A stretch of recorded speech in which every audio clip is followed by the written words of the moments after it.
Gravação iniciada, presidente. Ok. Então, vamos retomar o julgamento da sessão das 14 horas do dia 15 de abril de 2021, da segunda turma ordinária da terceira Câmara da primeira sessão. Nós julgamos os processos que havia solicitação de sustentação oral e agora vamos voltar aos demais itens da pauta. Então, item 98 e 99 foram retirados de pauta a pedido da Procuradoria-Geral da Fazenda Nacional. Item 100, corrente cabos e lâmpadas, comércio de materiais elétricos e serviço limitado, relatora, conselheira Andréa Lúcia. Palavra. Vamos lá, presidente. Trata-se de recurso voluntário interposto contra o acórdão da DRJ Florianópolis, que manteve a exclusão de ofício da empresa do Simples Nacional, tendo em vista que a escrituração da empresa não permitiu a identificação da sua movimentação financeira, inclusive bancária. A exclusão surtiu efeito a partir de 1º de janeiro de 2014. O acórdão da DRJ analisou as questões levantadas na manifestação de conformidade e manteve o ato de exclusão da empresa da sistemática de apuração pelo Simples Nacional. Transcrevo aqui a ementa do acordo. Em seu recurso, a contribuinte discute os seguintes pontos. Enfatiza a aplicação do efeito suspensivo ao recurso apresentado, alega a nulidade do ADE. Eu detalho um pouco melhor no meu voto, mas ela aponta, aqui no começa, veja, ao arguir eventual ausência de escrituração, deveria o auditor apontar especificamente quais notas de saída e de entrada deixaram de ser registradas no livro caixa. Assim, na sua ausência, resta claro a nulidade do ADE, visto que não demonstra as razões exatas que possibilitem a exclusão do contribuinte do sistema do Simples Nacional. E continua mais ou menos nessa linha. Eu detalho melhor no meu voto. Discorre sobre os inúmeros prejuízos que serão ocasionados no caso de exclusão do Simples Nacional. Discute a possibilidade dos entes federativos poderem exigir a apresentação de livros e fornecimento de dados fiscais e financeiros do contribuinte, com escopo na garantia da parte ao sigilo bancário. Destaca que o excesso de formalismo não poderia ensejar a exclusão da empresa do Simples Nacional e protesta pela apresentação de novas provas. Aí eu transcrevo aqui os pedidos e destaco que encontra-se apensado aos presentes autos o processo de final 71, que tem por objeto o auto de infração lavrado em decorrência da exclusão da empresa do Simples Nacional. É o relatório. Pode provar. Eu conheço do recurso voluntário por ser tempestivo e por preencher os requisitos de admissibilidade. Preliminar de nulidade. Preliminarmente, a contribuinte questiona a validade do ADE sob a alegação de que estaria eivado de vícios. Neste sentido, questiona a análise que concluiu pela ausência de escrituração e defende que deveria ter sido concedido ao contribuinte o direito de regularizar a situação. Aqui eu cito, num primeiro momento, o artigo 59, incisos 1 e 2 do PAF. No caso em análise, o ADE e o acórdão da DRJ foram emitidos por pessoas competentes. Quanto à questão da preterição do direito de defesa, reiterada pela empresa no recurso voluntário, o detalhamento do relatório fiscal, exclusão do Simples, que deu origem à emissão da ADE, permite identificar claramente o motivo da exclusão e a fundamentação legal utilizada. A decisão recorrida destaca a motivação do ADE e mantém a exclusão da empresa com base nas mesmas constatações. Transcrevo alguns trechos. Aqui detalha que, ademais, conforme... Acho que não precisa ler, né? Não sei.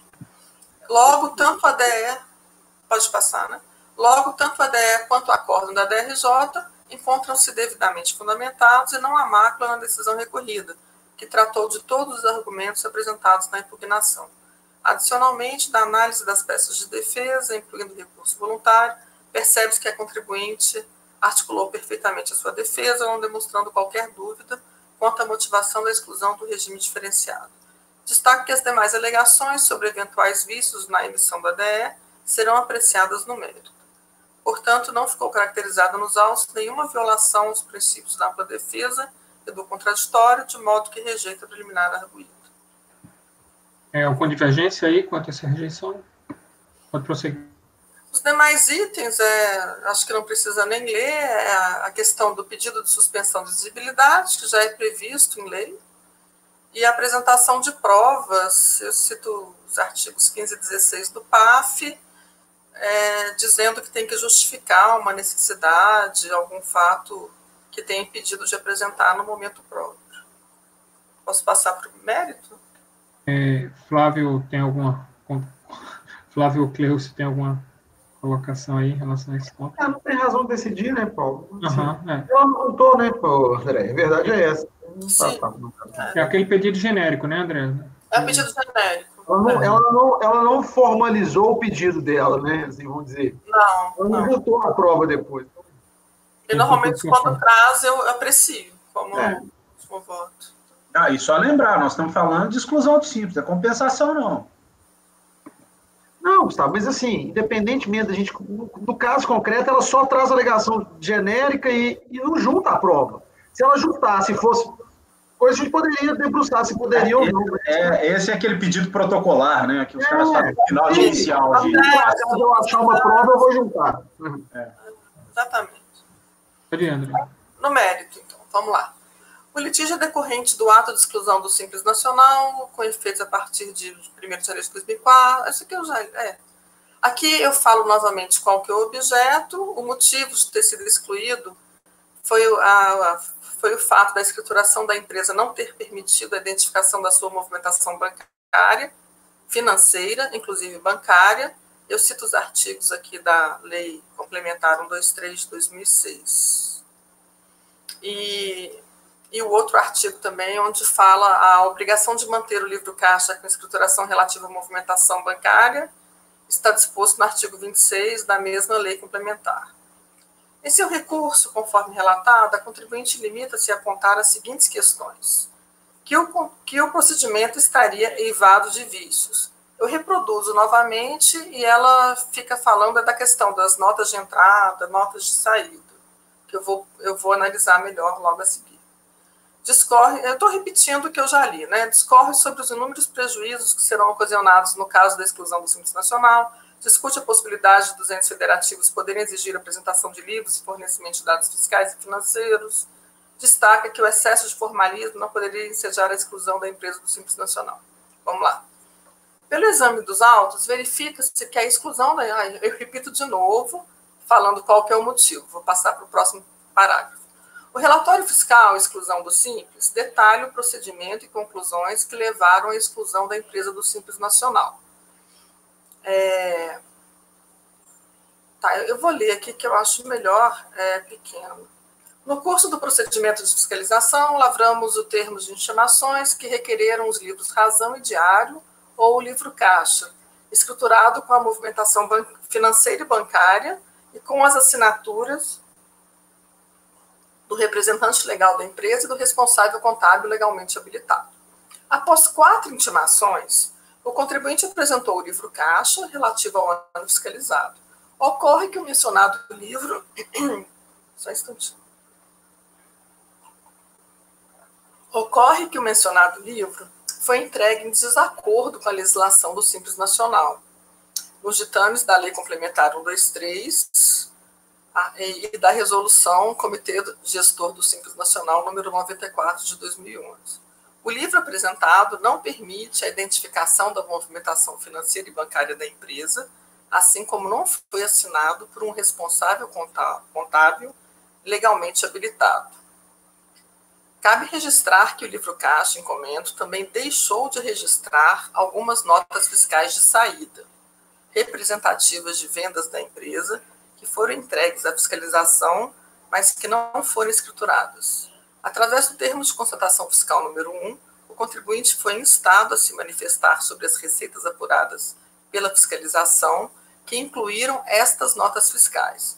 Entretanto, não houve nenhuma manifestação do mesmo. Do mesmo modo, podemos constatar que algumas compras efetuadas pela empresa deixaram de ser registradas, tendo em vista que diversas notas fiscais de entradas não foram lançadas no livro caixa. Nesta mesma linha, podemos constatar que os registros efetuados no livro caixa se restringiriam às notas fiscais de saída, notas fiscais eletrônicas, de entrada, folha de pagamento, alguma despesa e, de forma sintética, algumas taxas bancárias. Para comprovar esta assertiva, efetuamos o cotejo de algumas notas fiscais de entrada, entregues à fiscalização, e de um demonstrativo elaborado pelo contribuinte, composto de notas fiscais de saída com o livro caixa. Deste trabalho, restou comprovado que o mencionado livro se restringiu a um demonstrativo de notas fiscais de saída e entrada, sendo imprestável para identificar a movimentação financeira e bancária do sujeito passivo. Diante dos fatos acima relatados, o contribuinte foi cientificado, através do termo de constatação fiscal número 2, das irregularidades do seu livro caixa e da possibilidade de exclusão do Simples Nacional em decorrência destas. Por conseguinte, neste mesmo termo, foi instado a se manifestar sobre os fatos apontados, bem como a fazer os ajustes necessários. Do mesmo modo, não houve nenhuma manifestação do interessado. Por tudo acima exposto e tendo em vista que o livro caixa não atende à legislação em vigor, fica o sujeito passivo excluído do Simples Nacional, a partir do mês de janeiro de 2014, e seguem as fundamentações. De fato, agora eu falando aqui, né? De fato, a fiscalização fundamentou suas conclusões com base em planilhas detalhadas, contendo demonstrativo das receitas apuradas em 2014, identificadas por intermédio de notas fiscais eletrônicas e notas fiscais fornecidas pela contribuinte. Transcrevo o exemplo com informações relativas a janeiro de 2014. Aqui, olha, aqui é o termo de constatação fiscal. Em janeiro, as receitas, as receitas totalizaram cerca de 319 mil. No documento aqui, constata-se que os registros contabilizados no livro caixa, fornecido pela interessada, não contêm detalhes sobre os pagamentos e recebimentos registrados, incluindo informações sobre os meios de pagamento utilizados ou vinculação às notas fiscais apresentadas, conforme se observa do documento reproduzido a seguir, que neste exemplo também contém registros referentes ao mês de janeiro de 2014. Nesse caso aqui, nesse livro, no movimento do caixa, o total é 174.039,48. Os valores apurados pela fiscalização também não guardam correspondência com os demonstrativos apresentados pela contribuinte, em resposta à intimação da fiscalização. O registro, entre aspas, a seguir, totaliza os valores mensais contidos nos demonstrativos. Destaca-se que os valores consolidados também não coincidem com os registrados na escrituração do contribuinte. Esse aqui é tipo um rascunho que a contribuinte fez, determinando quais eram os valores mensais, antes dos outros documentos que ela apresenta. Essa seria a consolidação que ela apresenta.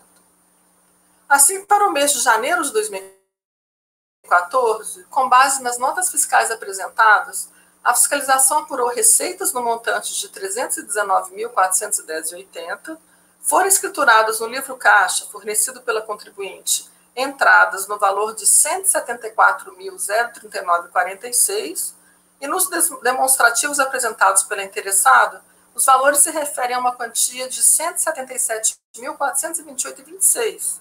Esta análise exemplifica o ocorrido em todos os meses do ano calendário em discussão. Consta dos autos ainda que a intimada e reintimada a esclarecer as diferenças encontradas entre estes valores, a contribuinte não se manifestou. Dessa forma, em conformidade com as conclusões tanto do relatório da fiscalização como do acórdão da RJ, ficou caracterizado nos autos que a escrituração da empresa não permitiu a identificação de sua movimentação financeira, inclusive bancária, hipótese de exclusão do Simples Nacional. A contribuinte discute a possibilidade dos entes federativos poderem exigir a apresentação de livros e fornecimento de dados fiscais e financeiros do contribuinte, com escopo na garantia da parte ao sigilo bancário. Quanto a essas questões, deve ser observado que existe previsão expressa para o acesso dos fiscos aos livros fiscais e contábeis da contribuinte, conforme disposto no artigo 25 e 26 da Lei Complementar 123 de 2006.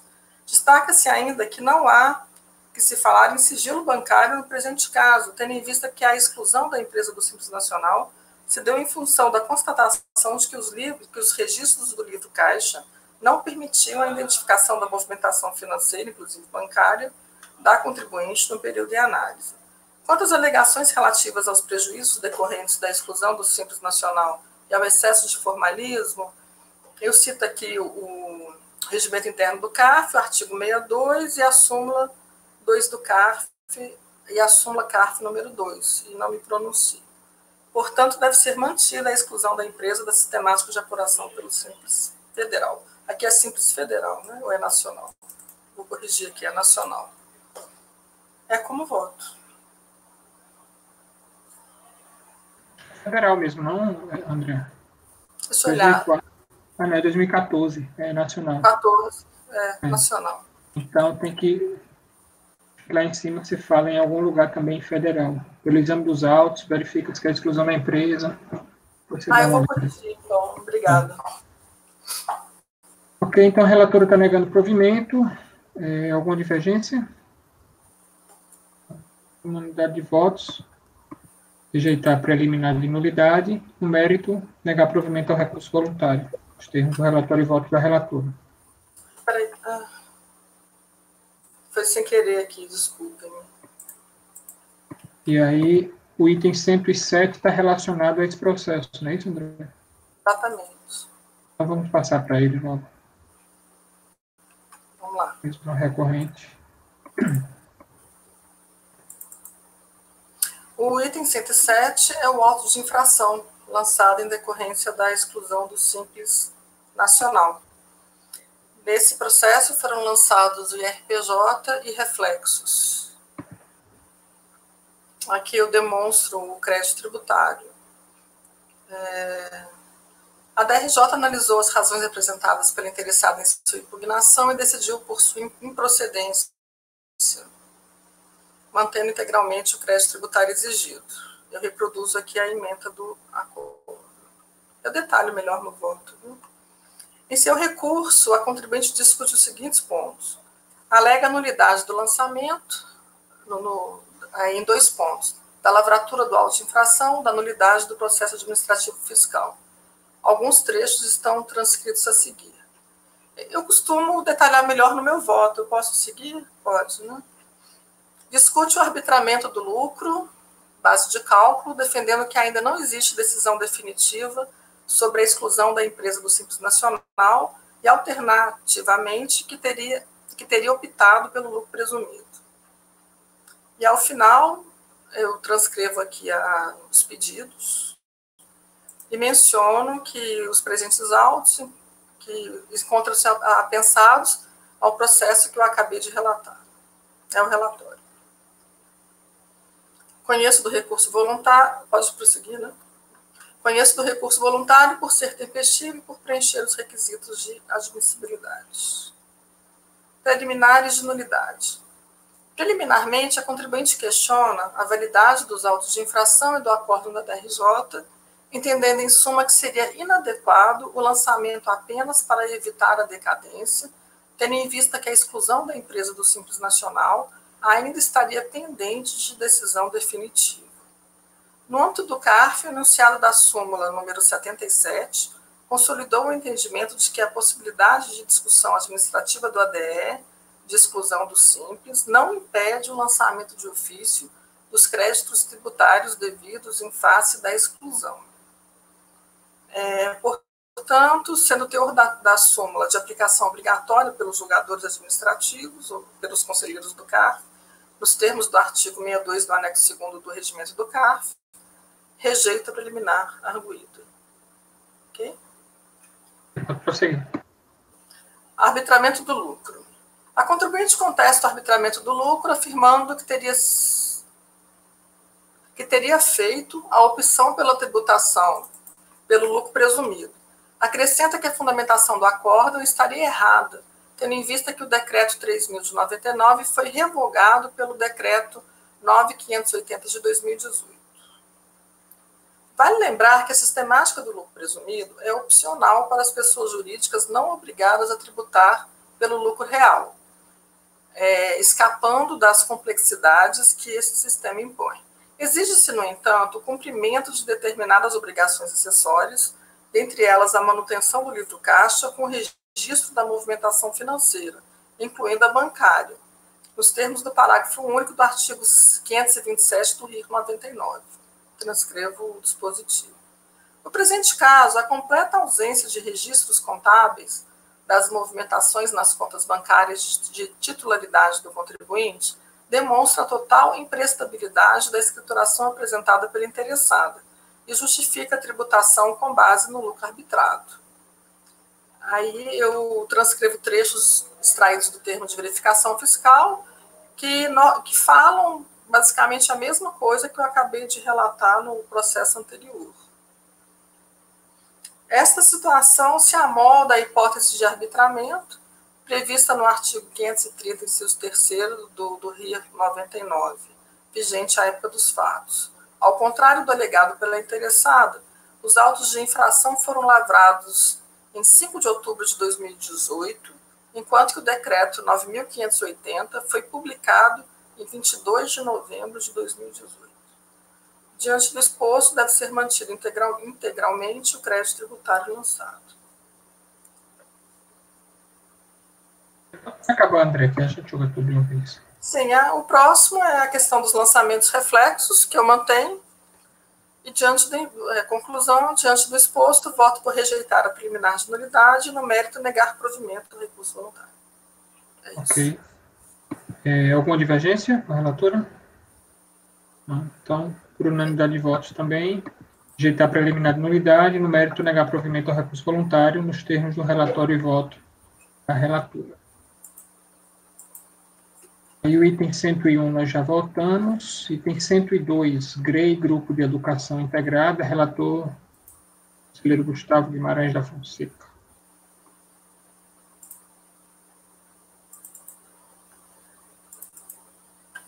Presidente, nós estamos falando aqui de exclusão do indeferimento de opção pelo simples, em que o único argumento deduzido em sede de recurso administrativo é a inconstitucionalidade das disposições legais que determinam a exclusão das empresas, das ME e EPPs do regime, por conta daquela discussão sobre coerção política, súmulas do STF, etc. Assim, eu estou admitindo a discussão com as minhas ressalvas pessoais sobre a admissão, né, que é aquela posição minha da Fabiana, e no mérito, eu estou negando provimento à luz da súmula 2. Ok.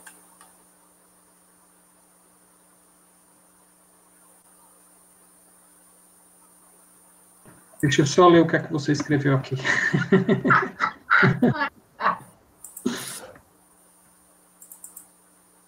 Quer que eu leia? Vai que, né, Paulo? Não, só para a gente saber se... Acho que todo mundo já leu aí. Então, o relator está conhecendo, né, apesar da posição dele, a alegação da inconstitucionalidade e negar provimento. Eu não lembro se alguém mais segue a posição do Gustavo e da Fabiana. Então, todos de acordo com a decisão aí? Ok. Então, por unanimidade de votos, negar provimento ao recurso voluntário, os termos do relatório e voto do relator. Item 103, Central Metálica, também da relatoria do conselheiro Gustavo.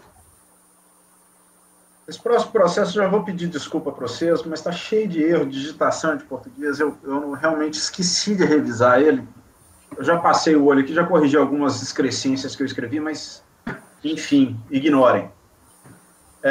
Cuida dos autos questionamentos opostos pela agora recorrente à exclusão do Simples Nacional, intentada pela exclusão do Simples Nacional, intentada pela DRF, por meio do ato declaratório tal, onde a constatação de existência de pendências fiscais não regularizadas e plenamente exigíveis relativas a tributos variados apurados nos anos de 2005 e 2006. Aí já tem um monte de correção.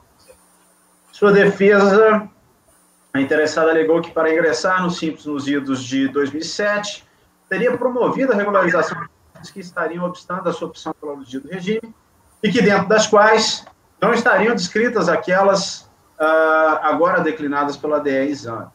assisteram, expondo a estranheza pela qual recebeu a informação quanto às dívidas em 2005 e 2006, pediu que lhe fosse franqueada a possibilidade de quitar tais pendências com as mesmas condições que havia gozado para pagar as dívidas apontadas quando da formulação de sua opção pelo Simples. O Estado se pronunciar sobre o caso, a DRJ decidiu por julgar improcedente a manifestação, dado que, a parte das alegações do contramente, nunca se questionou a própria existência das dívidas tratadas pela DOE e também não foram regularizadas no prazo previsto pelo artigo 31. O argumento está aí a ementa, a empresa teve ciência, interpôs um recurso em que defende que teria, com base da Lei 11.941, aí já tem um erro aí, que com base na lei, encaminhou via online o pedido de parcelamento, isso tudo entre aspas, de parcelamento e ingresso no Simples Nacional em 17 de 2007. Em seguida, afirma que este parcelamento teria sido deferido, tendo sido emitido o DARF respectivo sobre o Código 0400. Mais adiante, contudo, afirma que teria sido surpreendido por intimação que teria sido encaminhada para o Poder Judiciário para responder a uma ação de execução fiscal em que outras dívidas estariam sendo exigidas. Afirma, então, que, orientada pela Receita Federal, teria promovido o novo parcelamento desta feita formalizado em nome de 2009. Os DARFs teriam sido emitidos pelo Código 1279. Sustenta a parte seguinte que os DARFs não seriam emitidos pelo sistema da Receita Federal caso não estivesse enquadrado no Simples, tem uma vírgula a mais aí. E que, outro sim, seria injusta a sua exclusão do pedido do regime quando estava quitando regularmente ambos os parcelamentos noticiados do feito. Assim, provavelmente, apelo, e esse é o relatório, presidente. Pode ir? Pode ir ao voto. Ok.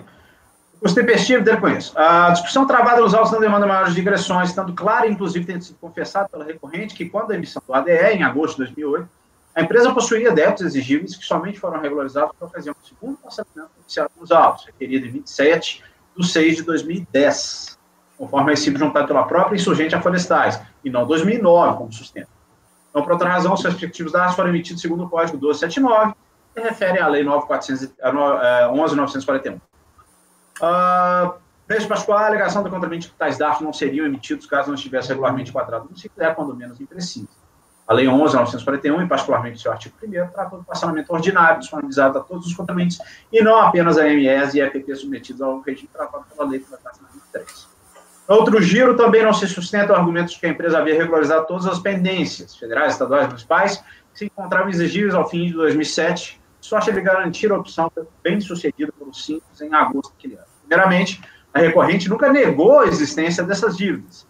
E em sua manifestação de conformidade, apresentada em 29 de setembro de 2008, isso é mais de 30 dias contados da data do próprio ADE, emitido em 22 de agosto de 2008, confessou as não ter pagado, ao menos até então. Aí está o trecho que ela fala, que eu já mencionei no relatório. Suspensão das dívidas que deram causa à exclusão de dívidas ocorreu tão só, como já afirmado em 2010, com parcelamento realizado nos moldes da 11.950. Outro giro, o ADE identificou as aludidas pendências no curso do ano calendário de 2008. O espaço é irrelevante que a empresa tenha logrado êxito quanto à opção realizada em 2007, sendo igualmente desimportante para o deslinde da contenta que ela tenha logrado pagar regularmente as parcelas da avença calculada para garantir o gozo do regime a partir de agosto de 2007. Aqui está o parágrafo. As dívidas que deram causa à exclusão, insista-se, foram identificadas apenas em 2008. E se por um erro da administração federal não foram acusadas quando o contribuinte manifestou a sua opção pelo Simples Nacional, isso não afasta, per se, a materialização da causa de exclusão declarada pela ADE um ano, aqui tem uma vírgula, após a admissão da insurgente no regime da LC 123. Muito menos, frise, justifica sua inação, já que, como dito e repisado, essas pendências só foram parceladas em 2010. Ok, é isso. Vou pegar o provimento.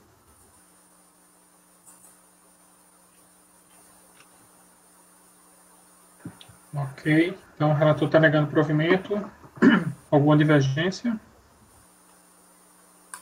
Não.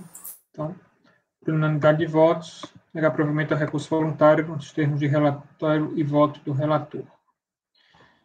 O 104 foi retirado de pauta, foi até esquisito, porque houve uma solicitação de videoconferência, mas foi retirado de pauta.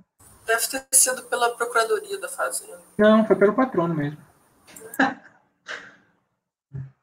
Item 105, recorrente Automoto, Escola Rally, Conselheiro Gustavo. 105 e 106 são interligados? Presidente, são idênticos. Um é Simples Federal, o outro Simples Nacional. Vamos começar pelo 106, que é o Simples Federal. Tá? Ok. Tá. Então, item 106.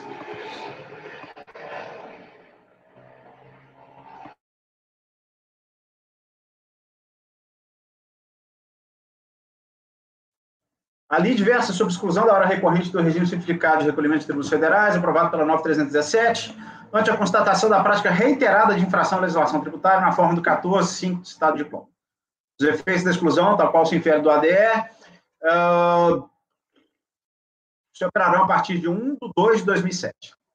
Consoante se extrai da representação fiscal florestal, a situação hipoteticamente descrita pelo artigo 14 restou caracterizada a partir da identificação de omissão de receitas, saldo credor de caixa, constatada ao longo do mês de janeiro de 2007, o que foi objeto, inclusive, de ato de lançamento formalizado nos autos do PA de número de final 41, cujo auto de fração e respectivo TBF se encontram anexados a este processo. Regularmente intimada, interessada ao posto de impugnação, sustentando de início a aplicabilidade ao caso das regras encartadas na Lei 9.784, inclusive em detrimento das regras preconizadas pelo Decreto 7235, em especial quando as disposições deste último conflitarem com aquela.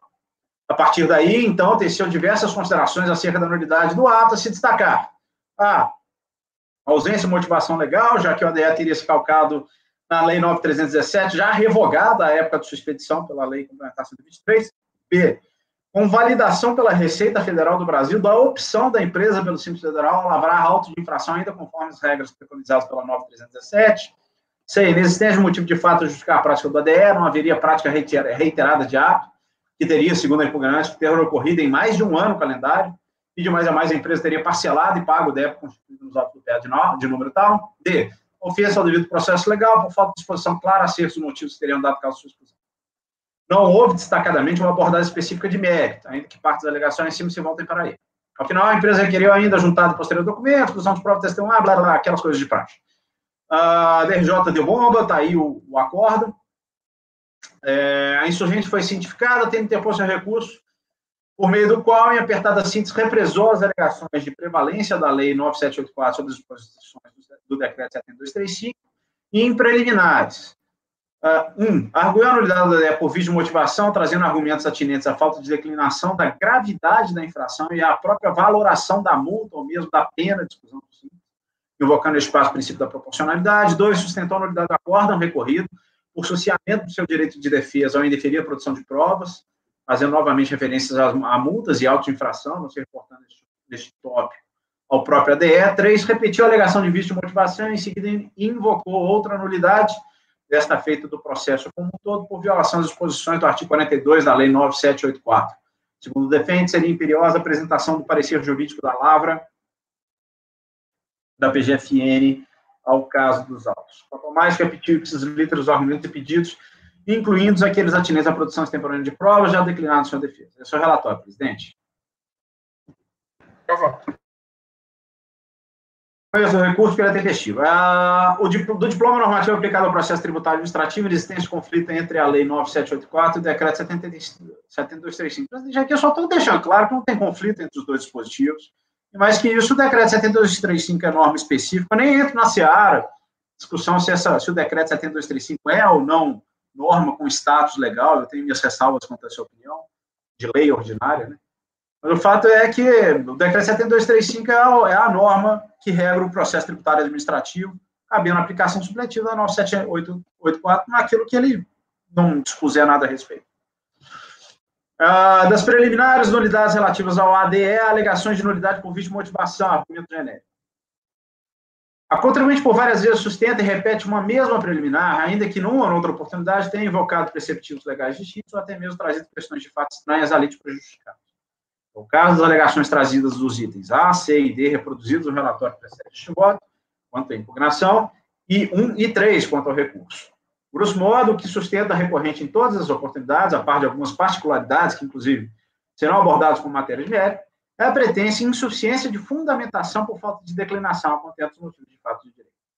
Considerando este passo, apenas genericamente a preliminar exame, é perfeitamente possível, desde logo, verificar sua absoluta improcedência. Fato, pela simples leitura do ADE e da representação fiscal, vê-se que os motivos de direito, artigo 14.5 do 713, de fato, prática... 713, não, 317, né? De fato, prática reiterada de infração à legislação tributária, omissão de receita decorrente de saldo credor de caixa, devidamente comprovados ao PA tal, foram suficientemente expostos. Se os fundamentos de fato forem equivocadamente valorados, ou se a sua substituição à norma foi feita com erro lógico, envolverá exclusivamente o mérito da querela. Não há nulidade.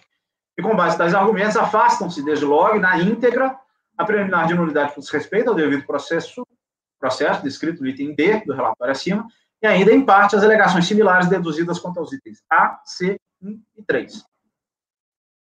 Da alegada nulidade por erro de indicação da norma legal aplicável à espécie. A recorrente insiste nessa esdrúxula alegação de que o ADA teria veiculado, com fundamento de direito, dispositivos de lei já revogado, isto é, o artigo 14 da Lei 9.317, revogado pela Lei Complementar 123. Vocês querem que eu leia isso aqui? Vamos lá, eu vou ler. Desculpa registrar que o ato de exclusão o ato de exclusão é isso. É ato meramente declaratório. Espaço, o ADE apenas se reporta aos fatos ocorridos suficiente à tipificação das hipóteses de exclusão previstas na legislação, vigente à época da materialização dos aludidos fatos. Este é o entendimento hoje uníssono na jurisprudência pátria, firmado a partir do precedente superior do Tribunal de Justiça sobre o tema, em julgado realizado sob o rito do artigo 543 do CPC. Em linhas gerais, e considerando que os fatos apontados na representação para a exclusão já tratada ali se refere ao mês de janeiro de 2007, fica inadvertidamente claro que a invocação da Lei 9.317 estava absolutamente correta. Mas, e como já dito pela própria DRJ, a revogação da Lei 9.317 pela Lei Complementar 123, quanto ao regime simplificado de tributação, operou efeitos apenas a partir de julho de 2007. Isto é, as MEs e EPPs optantes pelo Simples Federal no ano de 2007, nele permaneceram, em tese, até julho, quando, então, houve a migração para o regime tratado pela Lei Complementar 123. Em resumo, esse argumento é para lá descabido. Da alegação de nulidade por convalidação da opção da empresa pelo Simples Federal para todo o ano calendário 2007. Esse relator confessa ter tido uma certa dificuldade para entender essa alegação da interessada. Mas, se não me enganei, quanto ao que aparentemente está sustentando a recorrente, a pretensão seria, quando menos, inusitada. Realmente, pelo que se dissume das razões postas no apelo, a empresa estaria dizendo que, como o lançamento feito nos autos do PA de número final tal seguiu a sistemática preconizada pela Lei 9.317, haveria aí uma convalidação de sua opção pelo Simples Federal e que este ato não poderia ser, de sua sorte, invalidado pela DE objeto desta demanda. A questão é tão confusa que até para expor a sua absoluta impropriedade é tarefa de difícil execução. Mas é possível estancar o problema a partir da explicação bem menos complexa, de explicação bem menos complexa. O ADE excluiu a empresa do Simples Federal na forma do artigo 15, inciso 5, da Lei 9.317, eu vivo invertendo esse nome. E, por sua vez, reza o que se segue. Ele vai tratar aqui dos efeitos.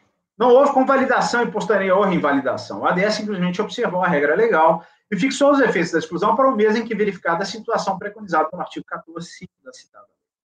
Se está tratando de reiteração da prática de atos infracionários, ocorrida ao longo de todo o ano de 2007, considerou-os concluída materializada tal hipótese no mês de fevereiro, mês da ocorrência do fato, prática reiterada de infração. A infração constante do PA de número tal, nada mais fez que seguir a regra acima, sendo certo que a autoridade lançadora, no TVF juntado à folha 3, deixou claro, inclusive, que o presente procedimento fiscal foi encerrado parcialmente. As diferenças apuradas relativas ao mês de fevereiro a dezembro serão tributadas posteriormente. Start. E se a alegação da empresa foi corretamente compreendida por seu conselheiro, vez que é totalmente despropositado o argumento em exame, em ponto expôs também o seu afastamento. Da inexistência do motivo de fato a justificar a prática do ato, isso aqui já foi analisado lá em cima, então também estou afastando. Das demais nulidades do processo e do acordo. Da alegada nulidade do processo por desrespeito ao artigo 42 da 9.784. Para resolver essa pendenga, basta uma leitura até mesmo rápida do dispositivo invocado pela recorrente. Vejam, aí é o artigo 42 que fala que quando deva ser obrigatoriamente ouvido um órgão consultivo, vai se solicitar o parecer. O preceito acima é suficientemente claro. Quando deve ser obrigatoriamente ouvido um órgão consultivo, exercer a apresentação dos autos do respectivo processo administrativo do mencionado laudo, sob pena de paralisação do feito ou até mesmo a anulação de todos os atos praticados até o momento em que o dito parecer deveria ser exibido. A lei, vejam bem, não exige o predito documento. Ela apenas estabelece as consequências processuais atinentes à falta de sua apresentação, quando esta for impositiva. E quando se verá a obrigação de se exibir um parecer de órgão consultivo? Simples. Quando o diploma normativo editado para regrar o processo administrativo que trata de cada disciplina específica, executado por cada um dos órgãos da administração pública, assim dispuser. Em caso, as discussões concernentes ao Simples Federal e ao Simples Nacional se submetem às disposições do decreto 7235, e este decreto, diga-se, não exige opinião de qualquer órgão consultivo que seja, muito menos da PGFN, como pretendeu sustentar a insurgente. Não há nulidade, e assim não há nada a prover contra essa alegação. Certo? Delegado à nulidade do acordo recorrido por cerceamento de direito de defesa, indeferimento de provas e de juntados de documentos adicionais. Aqui eu estou me reportando a passagem da RJ, porque ela está invocando o artigo 16 do Decreto 70235, o artigo 18, que trata da exigência de quesitos e etc., e estou indefinindo. Vocês querem que eu leia? Ok. Mérito. Quanto ao mérito, a recorrente afirma não ter ocorrido reiteração da infração à legislação tributária, porque, a seu ver, semelhante fato somente restaria materializado se, quando verificada a sua prática ao longo de mais de um exercício fiscal financeiro. Outro giro, sustenta que teria efetuado o recolhimento dos valores exigidos por meio da autuação constante do PA de número 40, final 41, o que também, sob sua ótica, afastaria a possibilidade de tipificação dos preceitos do artigo 14.5 da 9.317. O que toca ao problema do pagamento do valor exigido no PA, sobre a hora vamos. A exclusão não se deu por constatação de pendências fiscais, mas sim pela prática reiterada de infração à legislação tributária. O pagamento realizado pelo contribuinte por meio de parcelamento, pelo contrário, pressupõe a confissão irrevogável e retratável da dívida, impondo-se assim a definitividade do respectivo lançamento e a confirmação, por falta de contestação, dos fatos postos do respectivo processo administrativo. Em linhas gerais, a empresa efetivamente incorreu na infração apontada no auto de infração juntada das florestais, comissão de receita decorrente de identificação do saldo credor de crédito. E o parcelamento realizado comprova apenas que o interessado desistiu da discussão administrativa relativa a esta autuação.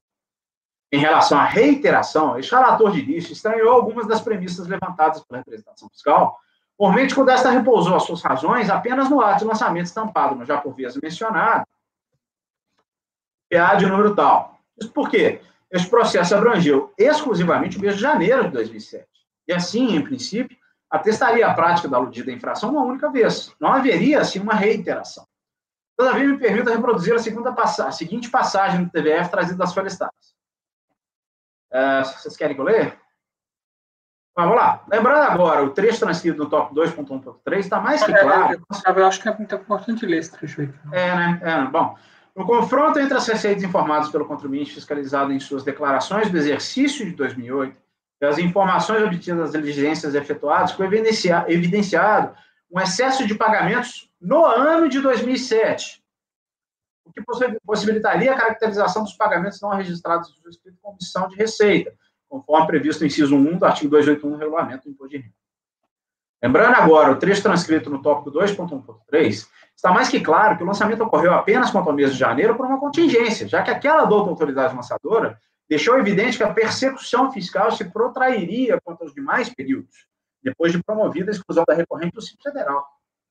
O ato, todavia, e que não foi combatido pela insurgente, o fato, todavia, e que não foi combatido pela insurgente, é que a infração à omissão de receita seguiu sendo praticada no curso de todo o ano calendário de 2007.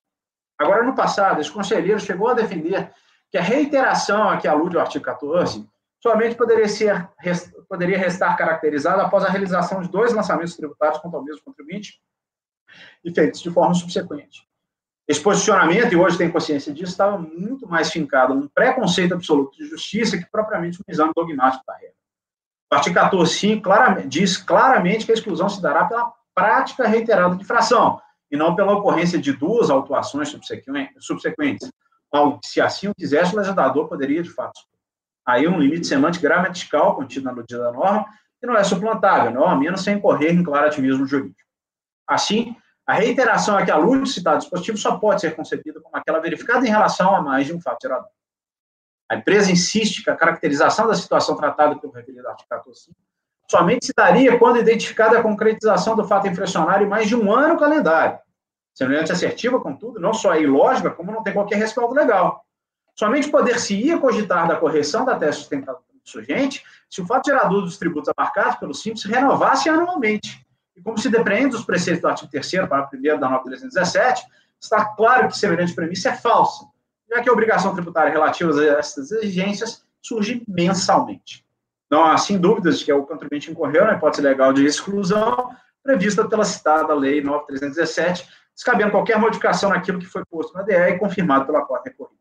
Mas disposto, posso por afastar as preliminares de nulidade e no mérito por negar provimento ao recurso comunitário. Queria entender aí, Gustavo, o lançamento naquele processo lá de final 41 foi só do mês de janeiro. Uhum. Aí ele excluiu a partir do mês de fevereiro. Ele lançou janeiro pelo Simples. e excluiu a partir do mês de fevereiro. É isso? Em relação às nulidades, alguém diverge? Todo mundo ok? Tá. Em relação ao mérito? Não? Tá. Eu divido. Eu acho que não há reiteração aí, né? Vamos lá. A premissa é de que tem que haver autuação? Não. A premissa é que porque o TVF... Tem que haver a reiteração. Sim, mas o TVF caracterizou essa infração no ano inteiro. Tudo bem, mas quando é que ele incidiu na reiteração? A partir do... Aí é o que eu expliquei. Sim. A partir do primeiro mês, né? Do ano, né? Seria isso, né? Sim, ele ocorreu em janeiro, ele reincidiu em fevereiro. Então e a regra da 9317 era no mês da prática do ato. Tá. Deixa eu só... Qual artigo? Desculpa aí só. Eu até cito, é o 15.5 da 9317.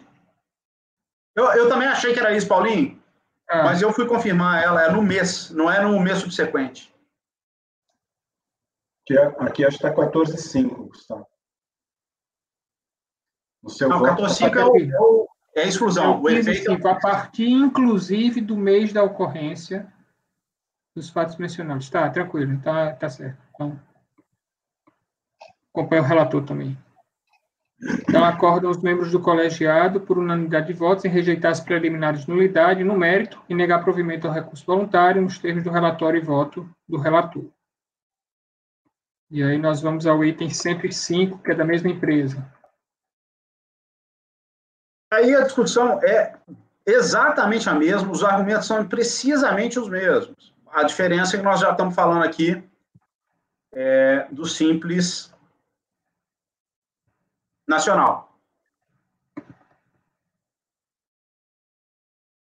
E também, Paulo, só para deixar claro, eu vou tentar puxar pela memória, mas a Lei Complementar 123, nesse ponto, também fala que é do mês, tá? Não é do mês subsequente, não, para essa infração específica.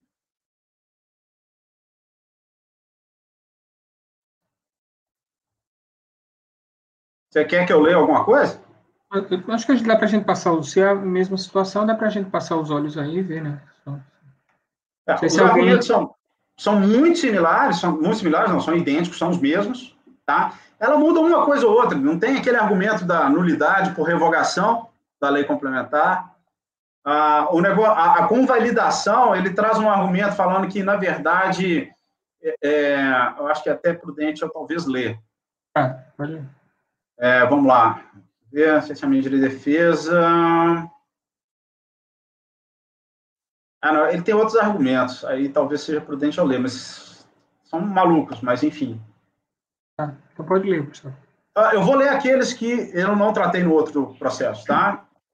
Vamos lá, o início do voto é exatamente igual. A nulidade, alegações de nulidade, vício de motivação, argumento genérico, eu já li no voto anterior. Nulidade por convalidação da opção da empresa pelo Simples Nacional. O argumento é malucão, mas enfim. É, no mínimo, falso do ponto de vista fático, sendo outros 5 ou do menos inusitado.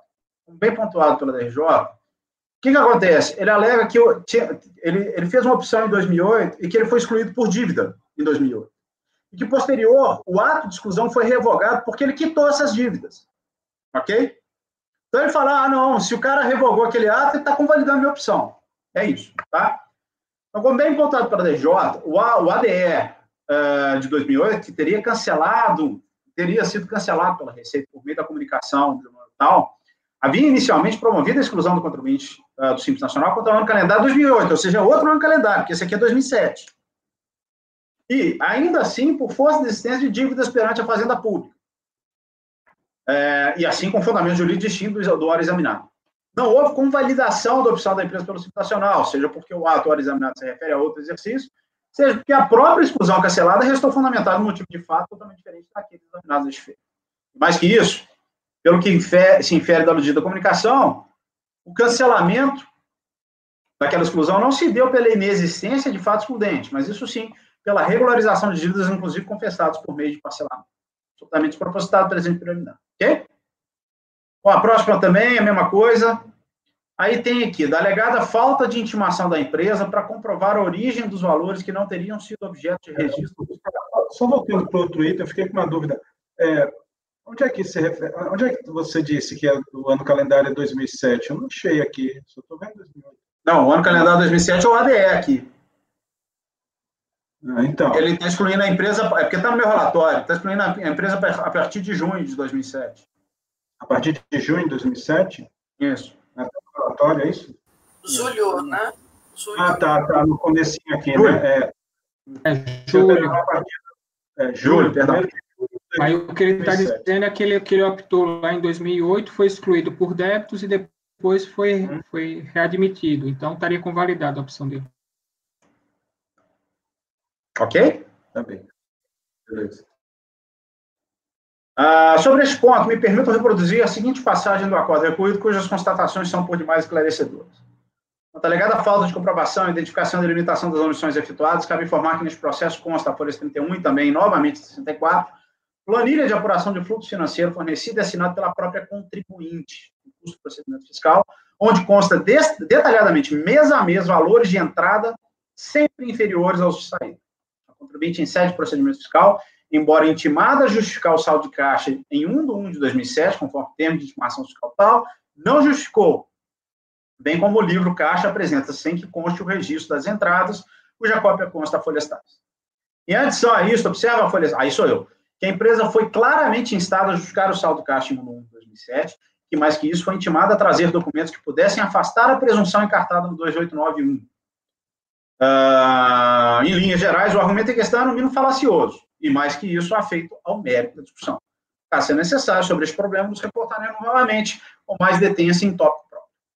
Ok?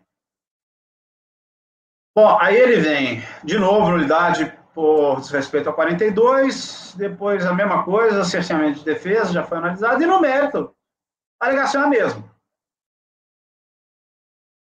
Na verdade, aqui tem uma coisa adicional, Gustavo, que é o saldo credor de caixa. Deixa eu ver se eu falo isso. Bom, lá no começo você falou que era saldo credor de caixa e o livro caixa dele não continha toda a movimentação financeira, não permitia a identificação da movimentação financeira. Por isso que ele falou aí que durante todo o ano as entradas eram maiores do que a saída, né? Aham.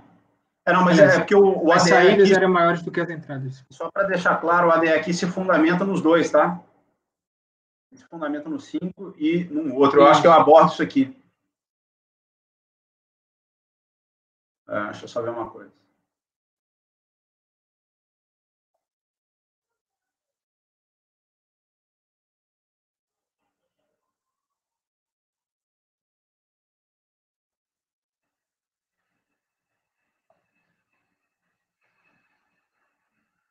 Aqui, ó. Aí no final do meu voto, tá ok?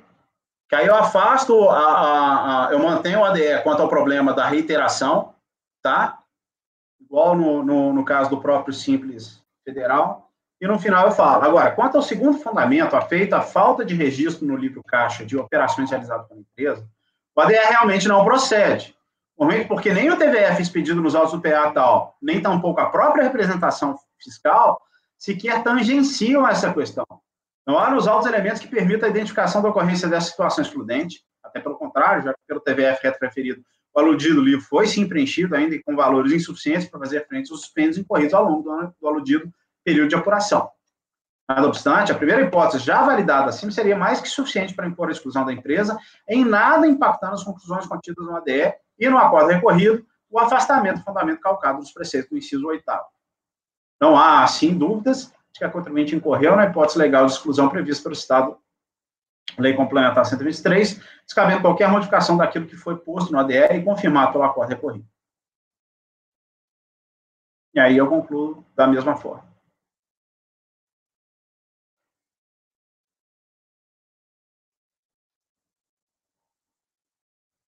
Então, você está afastando essa motivação, que é a falta da devida escrituração do livro caixa e mantendo... Só para deixar claro, consta do ADE o inciso 8º. No termo de verificação fiscal e no no PA, essa questão não foi aventada. Ainda que pudesse, se eles assim quisessem, mas não foi. Ricardo, tem alguma divergência aí? Ou... Não? Andréa? Flávio? Cleucio? Com o relator. Ok, eu também com o relator, então. Voltando. Acordam os membros colegiados por unanimidade de votos em rejeitar as preliminares de nulidade, no mérito e negar provimento do recurso voluntário nos termos do relatório e voto do relator. Em 107 nós já votamos, item 108 também, em 109 também, faltam 2 itens, 110 e 111. Querem fazer logo ou querem fazer um intervalo? Assim? Podemos acabar? É rápido, Cleucio? Depende do Cleucio. Mais ou menos. Eu já abri aqui o voto, é mais ou menos. Né? Então, querem fazer um intervalo, então? 5 minutos ou 10? 5 minutos. Tá, ok. E só para o Isaías interromper a gravação?